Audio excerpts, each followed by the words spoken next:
अब जो एपीफाइसिस वाला रीजन होता है, इस एपीफाइसिस के रीजन को अगर आप गौर से देखें तो ये आपको इस तरह पोरस दिखाई देता है। मतलब ये एपीफाइसिस वाला रीजन होता ही पोरस है। मतलब बहुत सारे आपको सुराख इसके अंदर दिखाई देंगे, बिल्कुल माइन्यूट किस्म के ये पोरस होता है। मतलब ये सुराख जो होते हैं ना, ऐसे नहीं कि माइक्रोस्कोप से विजिबल होते हैं, ये आप ग्रॉस स्ट्रक्चर होती हैं, आप अपने नेकेड आई से भी इनको देख सकते हैं। अब इसमें जो पोरस एंड होता है, इसी वजह से एपीफाइसिस के रीजन को हम स्पंजी बोन कहते हैं। ठीक है, स्पंजी बोन या इसको कैंसिलस बोन कहा जाता है। कैंसिलस बोन, स्पंजी बोन या कैंसिलस बोन इसको हम कहते हैं। अच्छा, इस स्पंजी और कैंसिलस बोन को हमने कहा है कि पोरस होती है, तो इस हिसाब से तो इसको वीक होना चाहिए, मतलब काफी कमजोर होना चाहिए इसको। और कोई भी वेट इसके ऊपर है, कोई भी स्ट्रेस इसको यहां से पड़े तो इसको ब्रेक हो जाना चाहिए। लेकिन आपने देखा होगा जब भी बोन ब्रेक होती है वो इन रीजन से ब्रेक होती है। मतलब ये जो डायफाइसिस का रीजन है, हड्डी यहां से टूटती है। हालांकि ये बोन का सबसे मजबूत तरीन हिस्सा है। और ऊपर वाले टर्मिनल एंड्स को देखा जाए एपीफाइसिस के, तो वो तो पोरस होते हैं, मतलब वो काफी वीक एंड होते हैं। लेकिन हम ये चीज नोट करते हैं कि वो वाला एंड जो होता है वो कभी भी ब्रेक नहीं होता, लेकिन ये मिडिल पोर्शन जो कि सबसे स्ट्रांग होता है ये ब्रेक हो जाता है। ऐसा क्यों है? आप क्या करें कि मिसाल के तौर पे इसको अगर माइक्रोस्कोपिकली इस पोरस एंड को यहां से बड़ा करके देखें तो आपको इस एंड में इस तरीके से बहुत सारे कनेक्टिव टिश्यूज के बैंड्स दिखाई देंगे। ये कनेक्टिव टिश्यू बने हुए हैं ना, इनके बैंड्स दिखाई देंगे। ये कनेक्टिव टिश्यू जो होते हैं वो इलास्टिक हार्ड किस्म के कनेक्टिव टिश्यू का एक कॉम्बिनेशन होता है। और इन कनेक्टिव टिश्यूज के बैंड्स को हम ट्रेबेक्यूली कहते हैं। These are called trabeculae. तो ट्रेबेक्यूली क्या होता है? ये hard and soft connective tissues के बैंड्स होते हैं जो कि स्पंजी बोन्स के या कैंसरस बोन्स के अंदर पाए जाते हैं। अच्छा, इन ट्रेबेक्यूली का काम क्या होता है, ये बड़ा इंपॉर्टेंट होते हैं ट्रेबेक्यूली, कि जैसे ही इन बोन के ऊपर स्ट्रेस पड़ता है या कोई भी वेट इनके ऊपर आता है तो ये ट्रेबेक्यूली फौरी तौर पर इस वेट को नीचे कॉम्पैक्ट बोन में ट्रांसफर कर देते हैं। मतलब डायफाइसिस तक उसको ट्रांसफर कर देते हैं, मतलब खुद बेयर नहीं करते, नीचे ट्रांसफर कर देते हैं। इसलिए इन तक बोन जो वेट होता है इन तक रहता नहीं है, सारा का सारा वेट नीचे ट्रांसफर कर देते हैं। इसलिए जो भी स्ट्रेस पड़ता है कॉम्पैक्ट बोन के ऊपर ही पड़ता है। तो इसलिए ये बड़ी एक इंपॉर्टेंट चीज है। अगर कोई सवाल पूछ ले कि बोन में जो फ्रैक्चर होता है वो स्पंजी बोन में होना चाहिए, वो तो वीक होती है, लेकिन फ्रैक्चर कॉम्पैक्ट बोन में होता है जो कि स्ट्रांग हो जाती है, तो उसकी वजह ये थी। इसके अलावा जो स्पंजी बोन है, इस स्पंजी बोन के अंदर बोन मेरो पाया जाता है and that bone marrow is called red bone marrow. Spongy bone contain red bone marrow. और रेड बोन मेरो जो होता है ये टोटल बोन मेरो का 20% होता है। ठीक है, और इस वजह और बोन मेरो का काम होता है हमारे ब्लड के सेल्स बनाना। जो बोन मेरो है हमारे ब्लड के सेल्स बनाता है। तो इसका मतलब है कि जो आपके ब्लड के सेल हैं उसके टोटल ब्लड के 20% सेल जो होते हैं वो इसी रेड बोन मेरो से ही बनते हैं। ठीक है, और ये स्पंजी बोन जो है वो आपकी जो टोटल जो बोन होती है उस बोन का तकरीबन 20% ऑफ टोटल स्केलेटन, आपका जो आपका टोटल स्केलेटन का जो वेट होता है उसमें 20% जो है ना ये आपकी स्पंजी बोन होती है, बाकी 80% डायफाइसिस का रीजन होता है जो कि कॉम्पैक्ट बोन कहलाती है। अब आते हैं डायफाइसिस पर। देखें, ये जो डायफाइसिस का रीजन है ये अगर हम इसको कट करके देखते हैं तो हमें ये रीजन ऐसे दिखाई देगा। मिसाल के तौर पे मैंने ये क्या किया है कि फर्ज करें कि डायफाइसिस के एक छोटे से पीस को कट किया है, ये कट कर दिया फर्ज करें। ठीक है, ये छोटे से पीस को मैंने कट कर दिया डायफाइसिस के, इसको बड़ा करके देखते हैं। डायफाइसिस के जो ये पीस है इसमें देखें कि बीच में सेंटर में येलो कलर का आपको रीजन दिखाई दे रहा है, ये है बोन मेरो, ये बोन मेरो है। ठीक है, और ये bone marrow white bone marrow होता है जो कि 80% होता है टोटल। तो आपके बोन मेरो में जो टोटल जो 20% था वो तो रेड बोन मेरो था जो कि स्पंजी बोन में था। बाकी ये जो डायफाइसिस के अंदर कॉम्पैक्ट बोन होती है उसके अंदर होता है ये। ठीक है, इस बोन मेरो के अंदर आप देखें तो एक कैनाल सी बनी हुई है जिसके अंदर बोन मेरो भरा हुआ है, और इस कैनाल को हम कहते हैं मेड्यूलरी कैनाल। ये कैनाल सी बनी हुई है, इसको कहते हैं मेड्यूलरी कैनाल, मेड्यूलरी कैनाल कहते हैं। तो मेड्यूलरी कैनाल बनी होती है और उस मेड्यूलरी कैनाल के अंदर बोन मेरो भरा होता है। इस मेड्यूलरी कैनाल के चारों तरफ एक मतलब के यूं कह लें कि एक मेम्ब्रेन होती है अंदर से, और उस मेम्ब्रेन को हम कहते हैं एंडोओस्टियम। एंडोओस्टियम कहते हैं।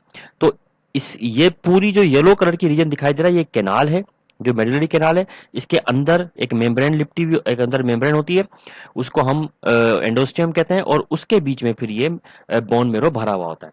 तो पहले बोन मेरो, उसके गिर्द एक मेम्ब्रेन एंडोस्टियम, और फिर वो सारी चीजें जिस जगह पे, जिस स्पेस में मौजूद है, उसको हम कहते हैं मेडुलरी कैनाल। मेडुलरी कैनाल के दोनों साइड पर, एक ये और दूसरा साइड ये, दोनों साइड पर जो बोन होती है, this bone is called cortical bone. इसको हम कॉर्टिकल बोन कहते हैं। आपकी बुक में कॉर्टिकल बोन की ही टर्म इस्तेमाल की गई है। ये चीज कहलाती है कॉर्टिकल बोन कहलाती है। ठीक है।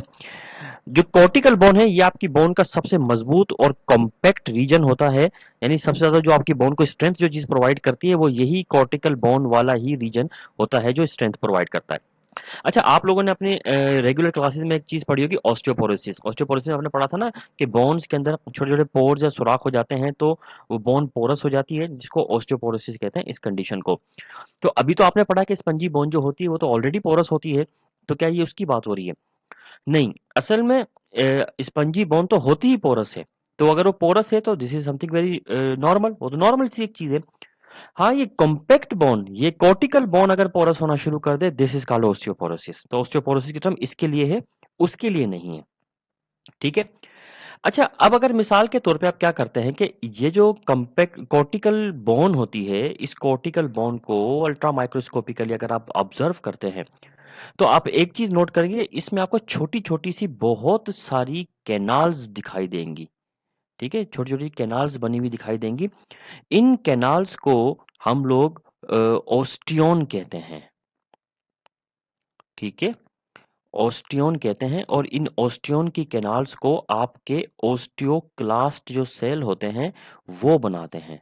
ठीक है, ओस्टियोक्लास्ट सेल बनाते हैं ओस्टियोन। ओस्टियोन क्या है? ये कैनाल्स होती हैं जो कि आपके इस कॉर्टिकल बोन के अंदर ऐसे कैनाल से यूं करके बनी हुई होती हैं, ऐसे करके, ऐसे ही कैनाल्स बनी हुई होती हैं। ठीक है, बहुत सारी बनी हुई होती हैं। अब इस डायग्राम में ये जो रीजन है, आपको ये उस कैनाल का एक एक पोर्शन दिखाया गया है। ठीक है, आप देखें कि ये जो है, ये वो कैनाल है। ठीक है, इसके चारों तरफ बहुत सारे सेल और टिश्यू आपको दिखाई दे रहे होंगे। ये वो कैनाल्स हैं जिसको हम ओस्टियोन कहते हैं, जो ये बनती हैं। अच्छा, अब इन ओस्टियोन वाली कैनाल का क्या बेनिफिट है, अब इसको थोड़ा डिटेल से देखते हैं कि ओस्टियोन की कैनाल क्या होती है। अब अगर मिसाल के तौर पे हम लोग क्या करते हैं, एक ओस्टियोन को ड्रॉ करके देखते हैं। मिसाल के तौर पे फर्ज करें कि ये है एक ओस्टियोन, ये एक ओस्टियोन है, एक कैनाल की फॉर्म में होता है ओस्टियोन, ये ऐसे होता है। ठीक है, अब इस ओस्टियोन के क्या खास बात है, इसमें क्या फंक्शन है इसका? सबसे पहली बात तो ये कि ओस्टियोन के ऊपर एक कंसंट्रिक लेयर होती है। ठीक है, कंसंट्रिक लेयर का मतलब होता है एक के ऊपर, जैसे प्याज की होती है ना लेयर, एक के ऊपर दूसरी, दूसरी पे तीसरी, तीसरी पे चौथी, ये कंसंट्रिक लेयर कहलाती हैं। तो इसके ऊपर कंसंट्रिक लेयर होती हैं, and these layers are called lamella, या लेमिली कहलाती हैं। ठीक है, तो lamellae are the concentric layer around osteon. ये किस चीज की लेयर होती हैं? एक्चुअली लेमिली जो है, ये ऑर्गेनिक और इनऑर्गेनिक मटेरियल की लेयर होती है।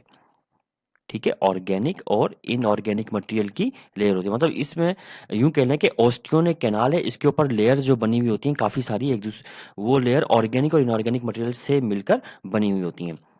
ऑर्गेनिक मैटर में इसके अंदर क्या चीज शामिल होती है? कोलाजिन, कोलाजिन फाइबर शामिल होते हैं।